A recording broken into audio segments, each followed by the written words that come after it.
এইখান থেকে এইটুকু মোটামুটি 15 ফুটের যে ড্রেনের উপর চাদর চড়ালছে, এটার যে খরচাটা হয়েছে, খরচাটা টোটালি হয়েছে এখানে ভালো করে দেখাও। এটা আমাদের পাড়া আমাদের সমাধান, তাই তো? 37,984 টাকা এটার খরচা হয়েছে। এই যে জিনিসটা এবার 37,000 টাকা খরচা করে আমাদের সরকার, এটা রাজ্য সরকারের কাজ, রাজ্য সরকার কি করে গেছে, আজকে এটা ভেঙে গেছে করা মোটামুটি 15 দিন হলো। মানুষে এটা গার্ড রেখেছে যাতে আর ক্ষতি না হয় বলে যে কাজটা করেছে।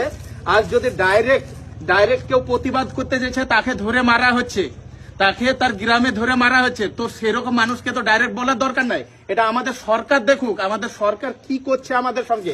এই ভালো করে দেখাও রডটা, এটা কোনো একটা পাবলিকের যদি বাড়ি হতো এরকম হতো, হ্যাঁ কি হবে? এতে একটা ভ্যান যাবে না একটা টোটো যাবে, ভেঙে গেল ড্রেন। তাহলে এই যে টাকাগুলো খরচা করছে, এখানে লিখে দিচ্ছে 38,000 টাকা খরচা। এই টাকাগুলো কোথা থেকে আসছে? আমাদের ট্যাক্সের টাকা।